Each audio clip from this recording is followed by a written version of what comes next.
Okay, today I would like to talk to you guys about whether size matters when it comes to board gaming, as we take a look at Summoner's Isle, which is a small little war game. It was sold to me on the idea that it's a war game that is so small you could take around your friend's house in a bag, which is a really noble sentiment when you compare it to, say, something like Cthulhu Wars, which, as you can see, barely even fits in shot. Now, to actually call Summoner's Isle a war game is a little bit unfair, because really it's an area control game, which really is only one part of wargaming. So what do you get in the box exactly? Well, you get a little board. So this board actually expands out a fair bit, and it's double-sided to accommodate either 2 players or 4. So on top of that, you also get a little bag full of little tokens. So there's no miniatures here. Really, that's what this is all about. They're really getting rid of the miniatures, and they're trying to bring it down to a small scale where you're using little chips to represent your pieces on the board. You also have a dice for every colour. This game is for 2 to 4 players. So, I mean, you're getting a lot here for what you would be paying for, because the cost of this, importantly, it's cheap. So, how does it play? Well, let's go and find out. Okay, so I've already done a little bit of the basic setup here. I've set everyone's energy or victory points to 5 at the beginning of the game, and I've set the round marker to 1. So how do you win this game? Well, it'll end after 7 rounds if no one has already reached 36 on the energy track at any point during the game. If someone hits 36, the game is over and that player has won. Otherwise, if the round marker hits 7 and we still haven't had anyone reach 36 energy, then it's whoever has the highest energy at the end of the game who wins. So, the last thing we have to do on setup, other than distribute the different coloured monsters to each individual person, is decide the order down there. And for the first round, it's done entirely randomly. I'm just going to pick these tokens out of my hand here. And then the game starts with the summoning phase. It then moves on to an action phase and then an energy and reset phase. So, what happens during the summoning phase? Well, in order of all the different creatures, every player in turn order is asked, do you want to summon them? So, you have 4 different worms for each different colour, so they all do exactly the same thing, but they all have slightly different illustrations on them. Worm, as you can see, costs 5 energy up in the top right hand corner there.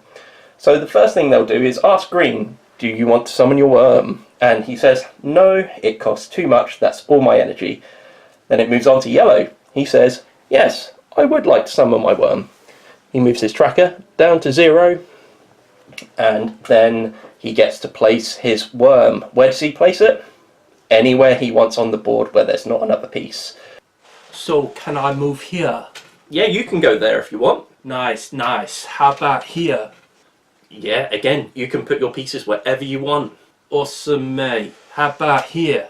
Okay, you can't put them on top of another piece. What do you mean I can't move there? What about here? That's actually the scoring track. You can't put your piece there, I'm afraid. Alright, golden, mate. Okay, so let's say he's chosen to put his worm there. The aim of the game is actually, at the end of the round, to hold as many territories as possible, because they gain you extra energy. You see these numbers on the score track there? +5, +3, -3, -5. On those bits just there, at the end of the round, when you go into the energy and reset phase, you will gain energy or lose energy depending on which section of the board you're in. Okay, so after that, we then asks the table in order again, in turn order, would you like to summon your troll? That's the second different type of creature you've got, and they are here, they cost just 3. So let's say Green has said, yes, I want to place my troll. He only has enough to pay for 1 and he is going to put it away from that worm because he does not want to get caught up with that, and places it just there. The very final ones are your weakest creatures. They are your sprites, which are these little guys here. So let's say that red and blue both want to take their sprites and put them in. Red is going to put as many as possible in. So let's say they put 1, 2, 3, 4, and 5 up there, as they only have a cost of 1, moving them all the way down to the bottom. And blue decides to just take 3, moving him level with green there. Okay, and he decides to go 1, 2, 3. You can basically, you can only take as many creatures that are in your supply, but also you can just summon as many as you can afford. So there are limits to how much you can summon, but if you have the resources to, you can summon as many as you want. Okay, let's talk about the action phase.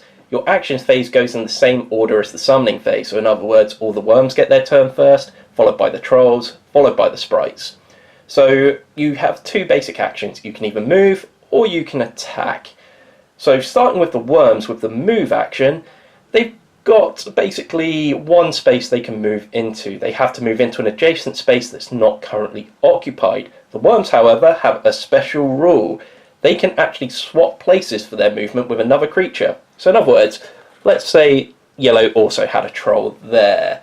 What the worm could do for its turn is to choose to move and swap with the troll. The troll still gets all its movement later, so you may want to use that just to reorganize your troops and set them about elsewhere. Other than that, you have the attack action. So let's skip ahead a bit. Let's move to green's turn down here, and let's say his troll wants to attack that sprite. Now what every creature has is an attack value in the bottom left hand corner. When they attack, they'll roll a dice, and if that roll plus the attack value exceeds a creature's defense value, then that creature is destroyed. So let's take an example here. The worms have 8 defense, trolls have 7 defense. The sprites have a special defense action. They're the only character that rolls a dice when they're defending, and that dice roll is added to the amount of sprites that are in the same area. Areas are basically separated by these white borders here. They're quite difficult to see. That's one thing I would mark against the game here. So let's take that example there. So the troll rolls the dice. It gets a 2 plus 2, that's 4. So the sprites only have to roll a 2, which they do not manage to do. So that basically equals 4. It's equal to or greater than in favour of the attacker. So that sprite is wiped off the board. If the blue player wants it back, he's going to have to summon it again. And the last thing that happens is that green player has to move into there. Can't decide not to, it's a forced action. One last thing I should mention about the attack is that for every creature you take out, you gain energy for it. So green just took out 1 sprite, they gain a single energy for that. If they were to take out a troll, they would receive 2 energy, and for a worm, they would receive 3. So it's a way of being able to gain energy after that.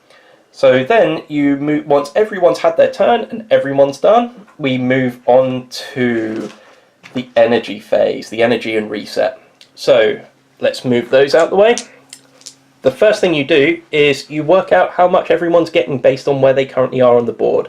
So everyone's in this section between 0 and 9 here, so everyone gains 5. So green goes up to 8, blue goes up to 7, and yellow and red go up to 5. Then sprites carry a special ability on them.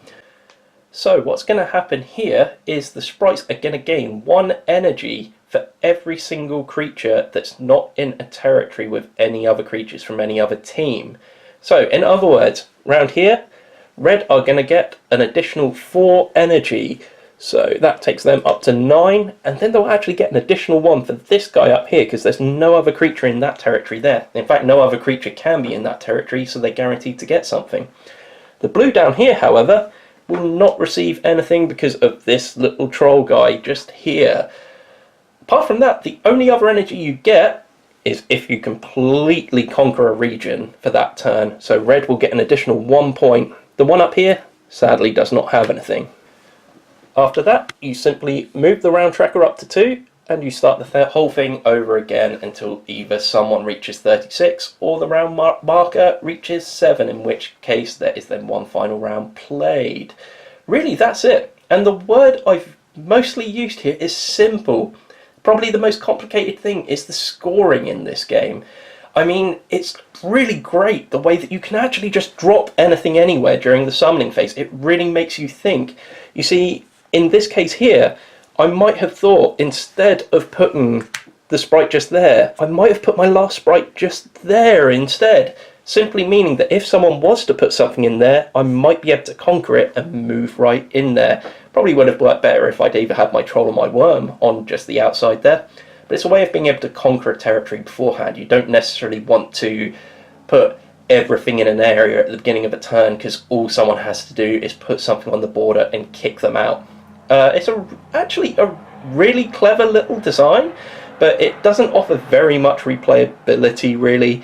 Every game's probably going to be the same as one another. It's really not got anything too revolutionary to it other than its size really, and where you can take it basically. But it's a really good learning tool for someone who specifically wants to get into wargaming, because you can at least teach them this area control aspect of it just through this board here. I really like it. It's a good game. Okay, so let's say you want to go to your friend's house and you want to take Cthulhu Wars with you. You would have to first find a bag big enough to put this game in. I mean, it could be raining outside. You don't want to get your board game damaged. On top of that as well, if you're walking or going by public transport, it's going to be so heavy. It's going to be so hard to take around with you. But Summoner's Isle, you can just slip it in any old bag and you can take it right round the house. Okay, so Summoner Wars doesn't really offer too much new to the genre, and nothing particularly exciting either. It's a very, very standard area control game, and really, I have to say, it has one other major problem. Route. Route I could probably fit into most bags and take to someone's house, and it comes with a great tutorial which really explains how the game goes, although it is still a little bit complex and might not be the best game to introduce to new players. Saying that, I'd still keep Summoner's Isle. Summoner's Isle is a really simple little game that's so easy to transport, and the fact that it's simple means I can take this and I can teach someone how to play it. The combat isn't exciting, but it's at least simple. The little different pieces, you've got 3 different types of unit for every single faction, and that just, again, that boils it down to such a simple game that you can teach easily. And really, I can't think of another war game that I would want to teach more to someone new than Summoner's Isle. So in summary, if you are looking for a deep, complex war game, you're not going to find it with Summoner's Isle, I'm afraid. But if you're looking for something to be able to take to other people and teach them how to play and take it halfway across town, halfway across the country, halfway across the world, you could take this on an aeroplane and you could keep it in your hand luggage, and sure, you may be pulled over for a few questions about what's in the box, but you're going to be able to take it on the plane with no problems whatsoever. Okay, thank you very much for watching. We really do enjoy Summoner Wars. It's a really, really good game. But hey, we're doing these videos. It's our first one, and we're currently in the middle of building a table. These aren't even attached here. But hey, we're really just setting things up, so it would be really, really helpful if you've enjoyed this video or found it informative. If you could head on over to patreon.com/everybodydice and become a patron I look ridiculous. I need as much help as I can. You can also find us on our social media links, which are going to be around here somewhere, if not down in the description. And of course, don't forget to go and check out www.everybodydice.com. Thank you very much again. Bye bye.